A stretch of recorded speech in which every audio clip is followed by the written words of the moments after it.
The folding chair creaked under Dad's weight as he shifted uncomfortably in the blazing June heat. Riverside Community College's outdoor graduation ceremony wasn't exactly the venue he'd imagined when he first started saving for his daughter's education 28 years ago. "Finally, something useful from you," he muttered under his breath, adjusting his tie as another row of graduates filed past the stage. "Maybe now you'll get a decent job." I pretended not to hear him, focusing instead on the familiar weight of my cap and gown. Around me, my fellow graduates chatted excitedly about job prospects, graduate school applications, and finally moving out of their parents' basements. At 28, I was older than most of them by nearly a decade, which only reinforced Dad's narrative about my wasted years. Mom reached over and squeezed my hand.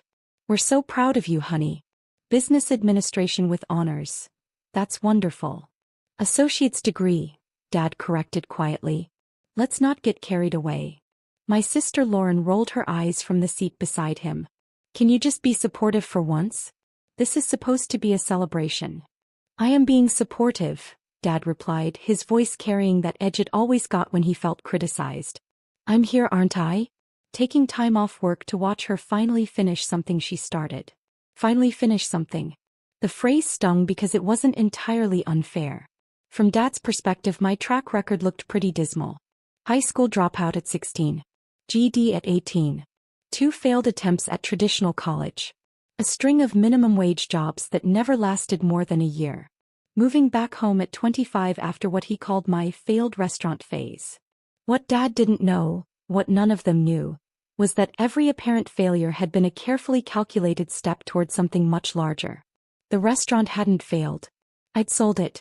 For $12 million. But we'll get to that.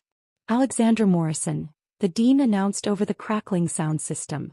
I walked across the stage to polite applause, shook hands with administrators I'd barely interacted with during my 2 years here, and accepted my diploma with what I hoped looked like appropriate gratitude. This piece of paper represented the final credential I needed for the next phase of my plan. As I returned to my seat, my phone vibrated. Harvard calling. Right on schedule. I'd been expecting this call for 3 weeks, ever since my legal team had finalized the donation paperwork. The timing was perfect, better than I'd hoped for actually. Getting the call during my graduation ceremony felt almost poetic. "Aren't you going to answer that?" Mom asked, noticing my phone's display. "It can wait," I said, letting it go to voicemail. Dad leaned forward in his chair. "Probably a telemarketer. Or maybe one of those collection agencies." "Richard," Mom said sharply. "Today is about celebrating Alex's accomplishment." I know. I'm just saying she should be focused on finding real employment now. Not getting distracted by whatever get-rich-quick scheme she's cooking up next." My phone buzzed again. "Harvard. Someone really wants to reach you," Lauren observed. This time I answered. "Alexandra Morrison speaking." "Ms. Morrison, this is Dean Catherine Walsh from Harvard University. I hope I'm not catching you at a bad time." "Not at all," I said, aware that my family was listening to every word. "What can I do for you?" "We've just received final approval from our Board of Trustees regarding your proposed donation to the Morrison Center for Educational Innovation. I wanted to personally thank you for your extraordinary generosity and discuss the next steps." I could feel Dad's eyes on me. The Morrison Center. My family's name was Morrison, but that was purely coincidental. The center was being named after my maternal grandmother, Sarah Morrison, who'd been a teacher for 40 years before Alzheimer's took her memories. Dad didn't know that connection yet. "I'm glad to hear the approval came through," I said calmly.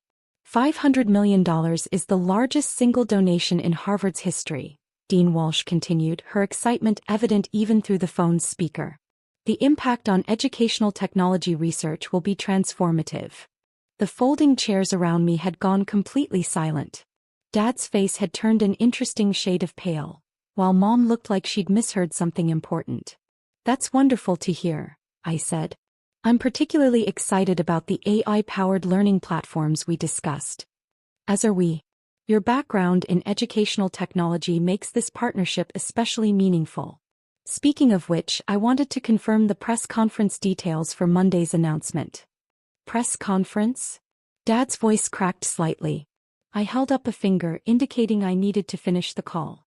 Monday at 10 a.m. works perfectly, I told Dean Walsh. Will President Morrison be available for the announcement? She'll be there personally. This donation will allow us to revolutionize how students learn across all disciplines. The Morrison Center will become a beacon for educational innovation worldwide.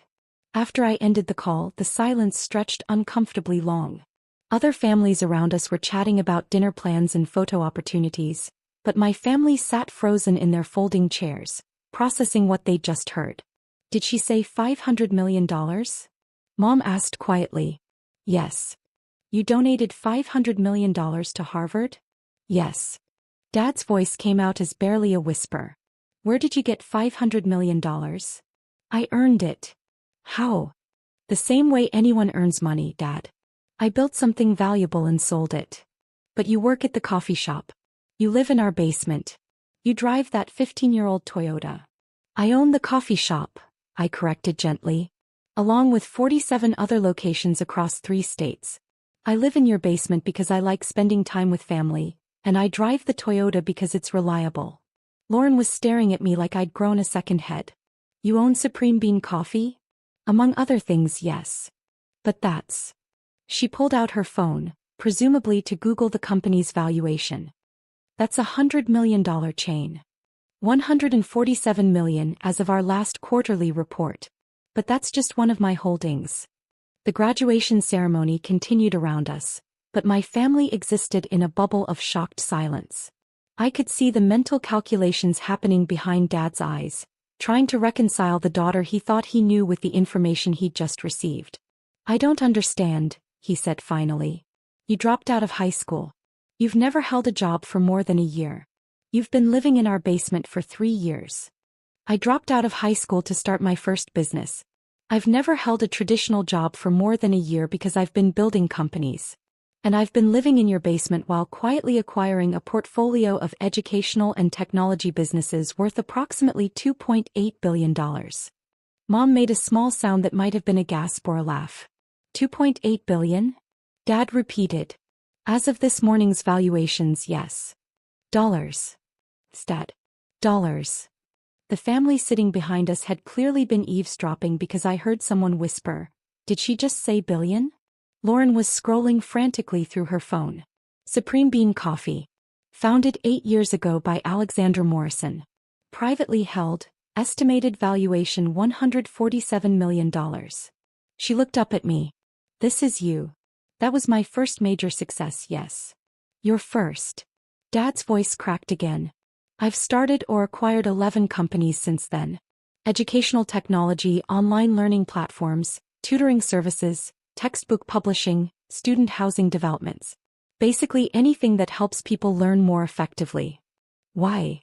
Mom asked, and it was the first question that actually mattered. Because education changed my life and I want to change how education works for everyone else. My phone rang again. This time the caller ID showed Dean Patricia Hughes from Stanford University. I should probably take this, I said. Ms. Morrison, this is Dean Hughes from Stanford. I hope I'm not interrupting your graduation ceremony. Not at all. Congratulations on the board's approval. Thank you. The $300 million donation to the Hughes Center for Learning Analytics represents a quantum leap forward for educational research. We're honored to partner with you. I could see Dad doing math in his head. $500 million to Harvard, $300 million to Stanford. $800 million in donations, and I'd been calling it pocket change. I'm looking forward to seeing the research initiatives take shape, I told Dean Hughes. The potential for personalized learning algorithms is extraordinary. Agreed. And I wanted to confirm that you'll be available for the joint announcement with Harvard on Monday? Having both institutions announce their partnership simultaneously will create tremendous momentum for educational innovation. I'll be there. After ending the second call, my family sat in complete silence. Around us, the graduation ceremony continued, but we might as well have been on another planet. $800 million, Dad said slowly. In donations, yes. That represents approximately 28% of my liquid assets. Liquid assets? Cash and easily convertible investments. The majority of my wealth is tied up in business equity and real estate. Lauren was typing furiously on her phone. There's an article here about mysterious donations to major universities.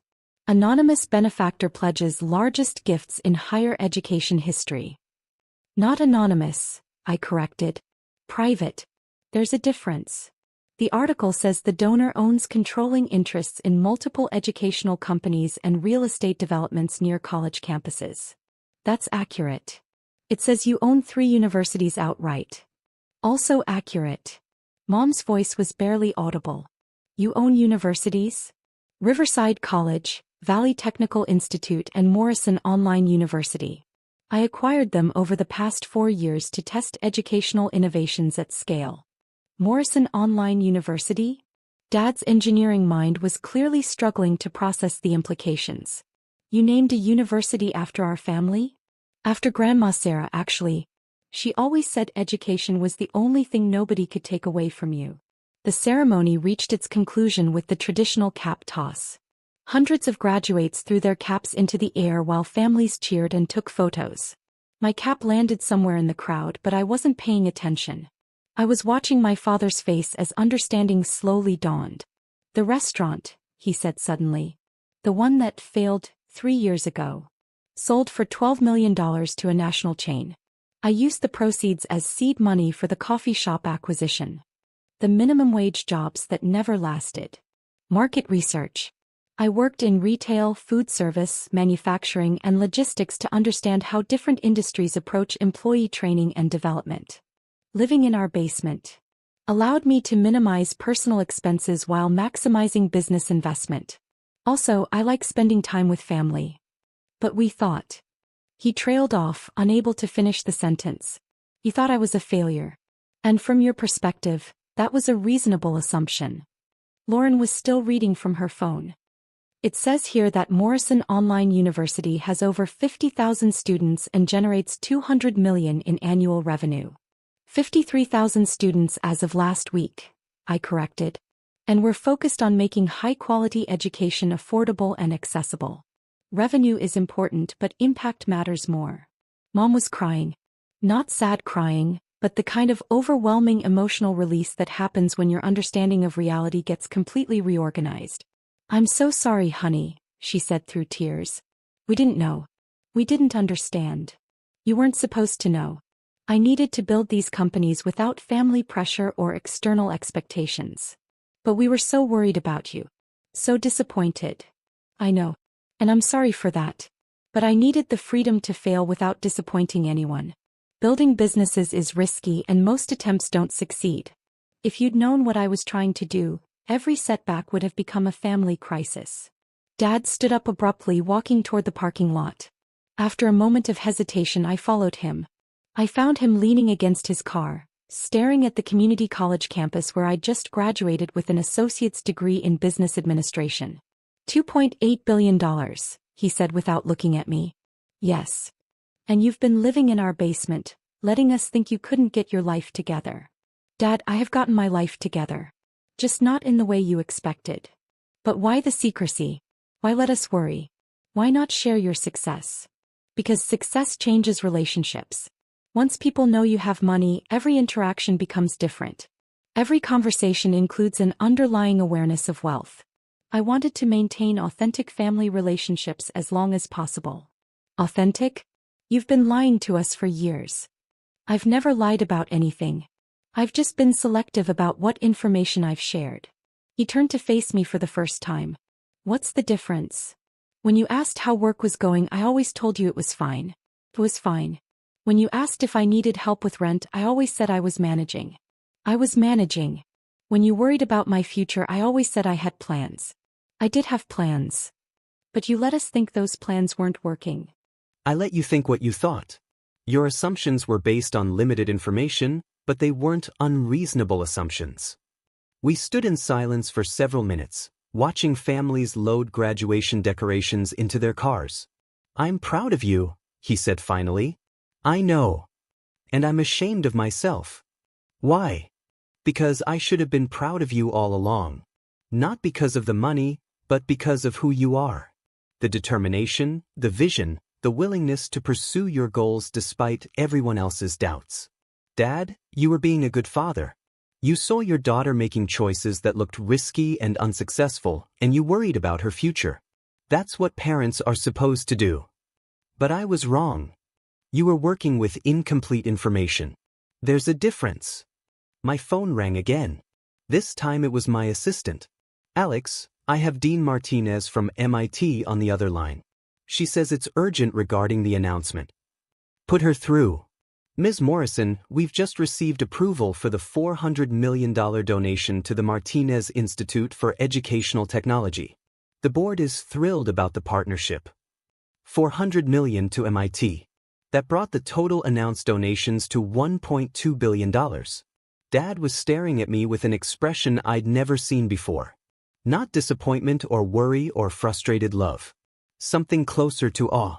How many universities are you donating to? He asked after I ended the call. 17 in the first phase. Total pledges of approximately $2 billion over the next 5 years. $2 billion in donations? Education is the most important investment a society can make. These donations will fund research into personalized learning, AI-powered tutoring systems, virtual reality classrooms, and accessibility technologies for students with disabilities. And you've been planning this for years. I've been building toward this for years. The businesses, the acquisitions, the research, everything has been focused on revolutionizing how people learn. Why education? Because it's the great equalizer. A kid from a poor family can learn the same calculus as a kid from a rich family if they have access to the right resources. Technology can democratize access to world-class education in ways that were impossible a generation ago. Dad was quiet for a long time. Your grandmother would have been proud. I hope so. She always said you were special. Even when you were dropping out of high school and driving us crazy with your unconventional choices. She understood something that took me years to figure out, that learning doesn't always happen in traditional ways or on traditional timelines. Is that why you went back to school? To get the associate's degree? Partly. I wanted to experience the community college system firsthand, understand how it serves students who don't fit the traditional university model. But also, I smiled. I wanted to give you the chance to see me graduate from something. His eyes filled with tears. You did this for us? I did this for me. But I knew it would mean something to you and Mom to see me in a cap and gown, walking across a stage, receiving a diploma. Even though you already own 3 universities. Even though I already own 3 universities. We walked back toward the graduation crowd, where Mom and Lauren were waiting with questions written all over their faces. So what happens now? Lauren asked as we approached. Now we go to dinner and celebrate my graduation. Tomorrow I'll continue working on the integration plans for the university donations. Monday we'll have press conferences at Harvard, Stanford, and MIT to announce the partnerships. And after that? After that, I'll keep building. There are still millions of students around the world who don't have access to quality education. That's a problem worth spending a lifetime solving. Mom hugged me tightly. I can't believe our daughter is going to change the world. I'm going to try. No, Dad said, putting his arm around both of us. You're already changing it. You've been changing it for years. We just didn't know we were watching it happen. As we walked toward the parking lot, Lauren was still scrolling through articles about educational philanthropy and mysterious donors. There's something else, she said suddenly. The article mentions that you're only 28 years old. It says you're the youngest person in history to make donations of this magnitude to higher education. That's probably accurate.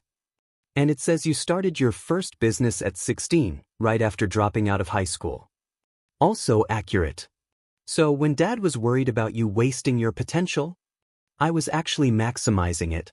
Just not in ways that looked conventional from the outside. Dad stopped walking. 16 years old. You were 16 when you started building all this. I was 16 when I realized that traditional education wasn't going to give me what I needed to accomplish my goals. So I created my own education. By dropping out of high school. By starting businesses, failing, learning from the failures, and trying again. By reading everything I could about entrepreneurship, technology, and education. by working in different industries to understand how the world actually works. And we spent 12 years worrying that you'd thrown your life away. You spent 12 years being loving, supportive parents who wanted the best for their daughter, even when you didn't understand her choices. As we reached our cars, my phone buzzed with a text message. My assistant, confirming that all 17 university partnerships had received final board approval. $2 billion in educational donations, officially approved and ready for Monday's coordinated announcement. One more thing, I said as Dad fumbled with his car keys. The press conference on Monday. I'd like you and Mom to be there. Why? Because none of this would have been possible without the values you taught me. The importance of education, the willingness to work hard for your goals, the responsibility to help others when you've been blessed with success. But we didn't support your choices. We didn't believe in what you were doing. You didn't have to believe in my specific choices to give me the foundation I needed to make those choices successfully. You taught me integrity, persistence, and compassion. Everything else was just application. Dad looked at the community college campus one more time, then at me standing there in my graduation gown, then at the phone that had been ringing all afternoon with calls from Harvard, Stanford, and MIT. I still can't quite believe it, he said. What part? That my daughter who just graduated from community college is about to become the most important philanthropist in higher education. Former dropout, I corrected with a smile. Community college graduate. And future catalyst for educational revolution. Future? Dad, the donations are just the beginning. Wait until you see what we're going to build with them. As I drove home that evening, to my basement apartment in the house where I'd grown up, I thought about the look on Dad's face when he'd finally understood what I'd been building all these years. Tomorrow, the world would learn that a 28-year-old community college graduate had just pledged $2 billion to revolutionize higher education. The media would want to know how someone so young had accumulated so much wealth and why she'd chosen to give so much of it away. But tonight I was just Alex, the high school dropout who'd surprised her family by turning out differently than anyone had expected. The basement dweller who'd quietly changed the world while everyone thought she was wasting her potential. The community college graduate who'd just proven that success looks different for everyone, and sometimes the most unconventional paths lead to the most extraordinary destinations. Monday would bring press conferences, media attention, and public recognition. Tonight, I had something better. A family who finally understood that sometimes the daughter who worries you the most is the one who's been making you proud all along.